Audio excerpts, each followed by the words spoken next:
भत्ता खोरी के मुकदमे में गिरफ्तार सिंध बिल्डिंग कंट्रोल अथॉरिटी के सीनियर बिल्डिंग इंस्पेक्टर जिया उर्फ काला की तफ्तीशी रिपोर्ट डॉन न्यूज ने हासिल कर ली है। मुलजिम ने भत्ता खोरी में मुलव्वस सिंध बिल्डिंग कंट्रोल अथॉरिटी के 65 से जायद अफसरान के नामों से पर्दा उठा दिया है। मुलजिम ने कहा है कि बिल्डर्स के मंसूबों से SBCA टीम्स भत्ता वसूल करती हैं। इस पर हम बात करते हैं डॉन न्यूज के रिपोर्टर मोहम्मद बिलाल से। बिलाल, बताइएगा कौन कौन मुलव्वस है इसमें?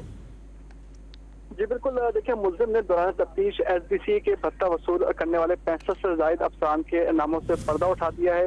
शहर में बिल्डर्स के तमाम मंसूबों से SBCA की टीमें भत्ता वसूल करती थीं, जबकि मुलजिम ने दौरान तफ्तीश इंकशाफ किया है कि गुलशन इकबाल टाउन से आगा गालिब, फारूक हुसैन सुमरो, दानिश अली नारिजो, जहांगीर अली मंगी और रियाज हुसैन जकरा जो है भत्ता वसूल करते थे, जबकि गुलशन इकबाल 2 से वकार हाशमी, दाओ निसार अहमद, माजिद अली मंगी और असदुल्ला चांडियो भत्ता वसूल कर रहे हैं। जबकि जमशेद टाउन 1 से अत्तर रफीक, रजा जोश, खालिद सुमरो, नबी बख्श जरदारी, सुल्तान सुमरो और एहतशामुल हक भत्ता वसूल कर रहे हैं। जबकि स्कीम 33 के इलाके से अल्ताफ हुसैन सुमरो, सैयद जुल्फिकार शाह, शाहिद हुसैन सनत दीगर जो अपराध हैं वो SBCA के नाम पर भत्ता वसूल करते हैं। जबकि सदर 1 के इलाके से भी रसूल बख्श खोड़ो और इनामुद्दीन बिल्डर्स से भत्ता वसूली करने का इंकशाफ के हवाले से भी इत्तलात सामने आई है। मोहम्मद बिलाल, बहुत शुक्रिया आपका।